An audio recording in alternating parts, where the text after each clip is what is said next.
یہ طبری رحمہ اللہ کی کتاب میں ہے اور یہ سید القراء کی تفسیر ہے۔ بعض اہل علم نے فرمایا اللہ تعالیٰ نے 3 طرح کی ظلمتیں بیان فرمائی ہیں: سمندر کی ظلمت، امواج یعنی کہ موجوں کی ظلمت، اور بادلوں کی ظلمت۔ اسی طرح کافر بھی 3 ظلمتوں میں گرفتار ہے: عقیدے کی ظلمت، قول کی ظلمت اور عمل کی ظلمت۔ اللہ اکبر۔ آگے اللہ تعالیٰ کہتے ہیں وَمَن لَّمْ يَجْعَلِ اللَّهُ لَهُ نُورًا فَمَا لَهُ مِن نُور، کہ جس شخص کے لیے رب نے کوئی نور نہیں بنایا نا، اس کو نور نہیں مل سکتا، چاہے پھر سارے دنیا کے لوگ مل کے آ جائیں، اس کو روشنیاں دینے کی کوشش کریں، اس کو خوشیاں دیں، راحتیں دیں، لیکن وہ دے نہیں سکتے۔ اب اس آیت سے پہلے نا، آیت نمبر 35 میں جہاں سے آیت شروع ہوتی ہے نا اللہ نور السماوات والارض، اس آیت کے اندر نا مومن کے متعلق فرمایا گیا ہے کہ یہدی اللہ لنورہ من یشاء۔ اب کافر کے متعلق فرمایا گیا ومن لم یجعل اللہ لہ نورا فما لہ من نور، یعنی جسے اللہ تعالیٰ اس کی کوشش کی خرابی کی وجہ سے نور ہدایت نہ دیں، اسے کہیں سے بھی کوئی نور نہیں مل سکتا۔ یا اللہ تو اپنے فضل و کرم سے ہمیں اپنا نور ہدایت عطا فرما اور ہمیں ان لوگوں میں شامل فرما جن کے متعلق تو نے فرمایا ہے کہ جس دن تو ایمان والے مردوں اور ایمان والی عورتوں کو دیکھے گا، ان کی روشنی ان کی آگے آگے ہوگی اور ان کی دائیں طرفوں میں دوڑ رہی ہوگی۔ یہ پل صراط کا منظر ہے کہ جو کہ سورۃ حدید آیت نمبر 12 میں کھینچا گیا ہے، سورۃ حدید 27 پارے کی آخر میں ہے۔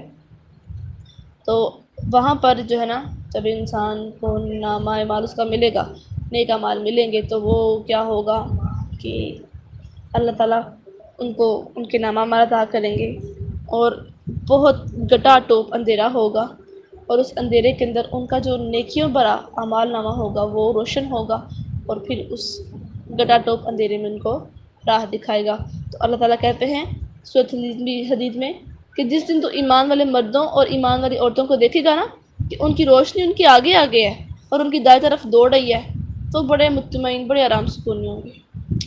اللہ اکبر۔ آگے اللہ تعالیٰ کہتے ہیں الم تر ان اللہ، کیا تو نے نہیں دیکھا کہ جو اللہ ہے یسبح لہ من فی السماوات والارض، کہ جو بھی زمین و آسمان میں ہے، جو چیز بھی ہے سب اس کی تسبیح کرتے ہیں۔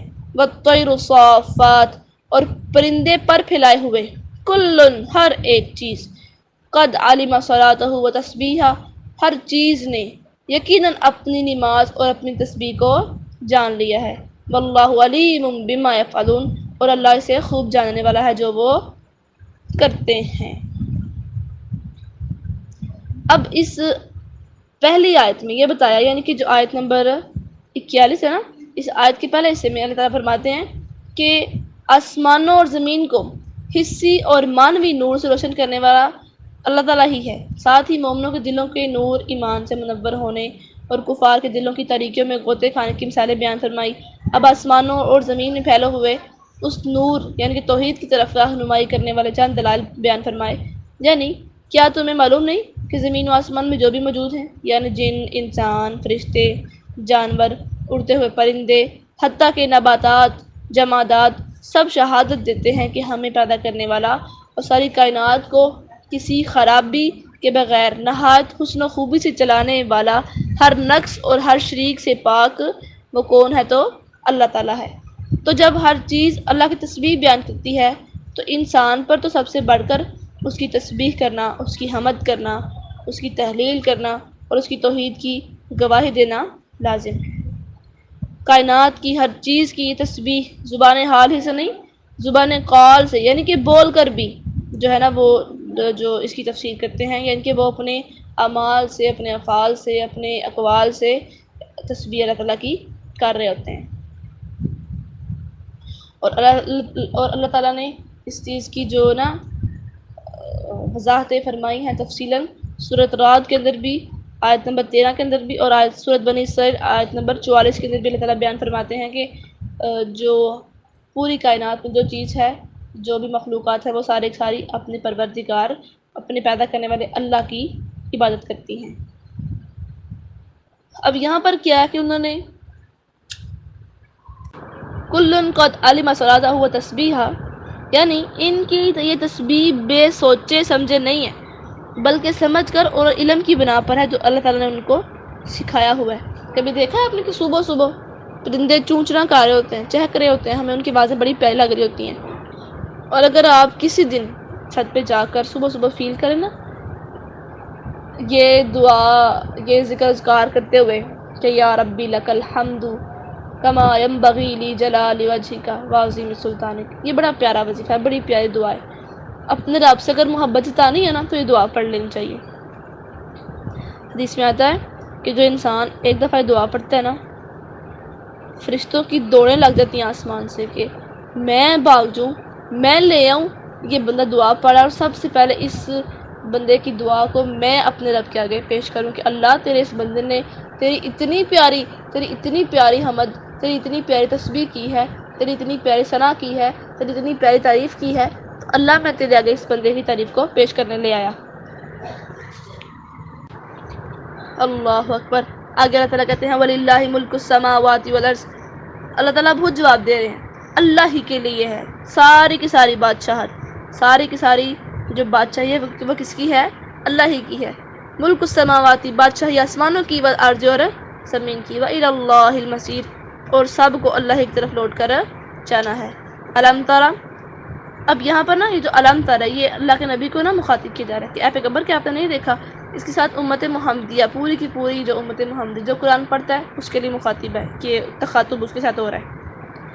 علم ترى، کہ تم نے نہیں دیکھا، ان اللہ، یہ کہ جو اللہ تعالیٰ ہے، یزجی سحابا، بادلوں کو چلاتا ہے، ثم پھر یؤلف بینہ، ان کے اندر الفت ڈالتا ہے، یعنی کہ ان کو آپس میں ملا دیتا ہے، اکٹھا کر دیتا ہے۔ ثم پھر یجعلہ رقاما، پھر ان کو طے بطے کر دیتا ہے۔ پھر کیا کرتا ہے؟ پھر تو دیکھتا ہے کہ فاتر البدق، کہ تو بارش کو دیکھتا ہے، یخرج من خلالہ، ان بادلوں کے درمیان سے نکل رہی ہوتی ہے۔ وَيُنَزِّلُ مِنَ السَّمَاءِ، اور پھر وہ آسمان سے نازل کرتا ہے، من جبال، ان پہاڑوں میں سے جو فیہا اس میں ہوتے ہیں، من بارد، کچھ اولے اتارتا ہے، فیصیبہ، پس وہ بارش یا وہ جو اولے ہیں وہ پہنچ جاتے ہیں، من یشاء، جس کے پاس وہ پہنچانا چاہتا ہے، ویصرفہ عن من یشاء، اور جس سے وہ چاہتا ہے اس اولے کو، اس بارش کو وہ پھیر دیتا ہے۔ یکاد، نزدیک ہے، قریب ہے، سنا برقہ، کی جو بجلی ہے نا، یذہب بالابصار، ان کی آنکھوں کو اچک لے جائے۔ یقلب اللہ اللیل والنہار، اللہ دن اور رات کو بدلتا ہے، عدل بدل کرتا ہے ان کی۔ ان بشک فی ذالک، اس عدلنے میں اور بدلنے میں، لعبرۃ، نصیحت ہے، لأولی الابصار، آنکھوں والوں کے لیے، جو دیکھنے والے ہیں ان کے لیے، جو بصیرت رکھتے ہیں ان کے لیے یہاں پر بہت بڑی عبرت ہے۔ اب اللہ تعالیٰ آیت نمبر 43 میں بیان کرتے ہیں کہ جو بادلوں کی جو بات ہو رہی ہے نا کہ ان کو اللہ تعالیٰ طے بطے کر دیتے ہیں، توحید کی دوسری دلیل ہے کہ یعنی اللہ تعالیٰ بادلوں کو چلاتا ہے، پھر ان کو جوڑ کر طے بطے کر دیتا ہے۔ پھر یہ بھی اس کا احسان ہے کہ طے بطے بادلوں میں موجود پانی کے ذخیرہ پانی کو قطروں کی صورت میں زمین پر گراتا ہے، جس سے مردہ زمین زندہ ہو جاتی ہے اور انسانوں اور حیوانوں اور پودوں کو زندگی ملتی ہے۔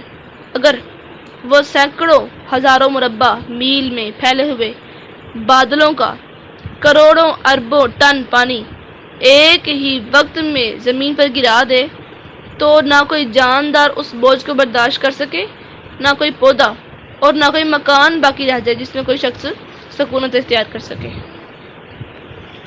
اللہ اکبر۔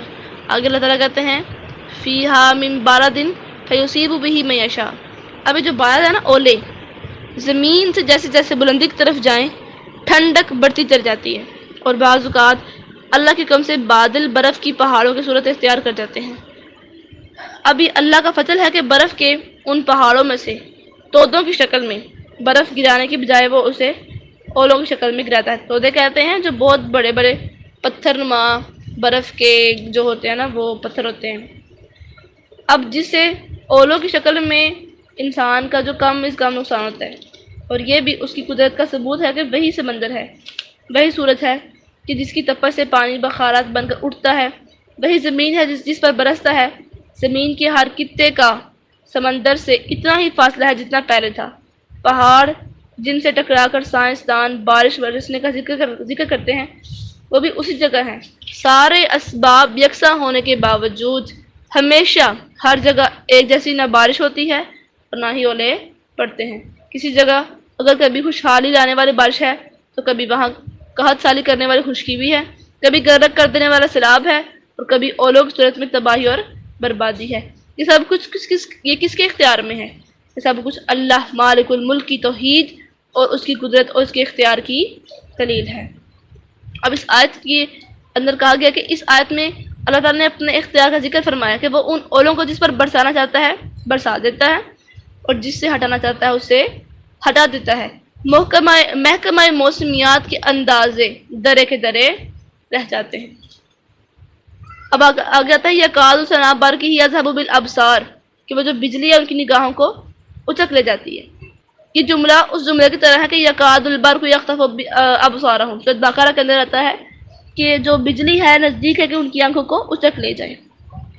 اور یہ اس بات کی تیسری دلیل یہ ہے کہ اس کائنات، اب یہاں پر ان فی ذلک لعبرۃ لاولی الابصار، یہ اس بات کی تیسری دلیل ہے کہ اس کائنات کا مالک و مختار اللہ وحدہ لا شریک ہے، کہ لا شریک لہ ہے، اور اس کی ہدایت کی روشنی زمین و آسمان میں ہر جگہ پھیلی ہوئی ہے۔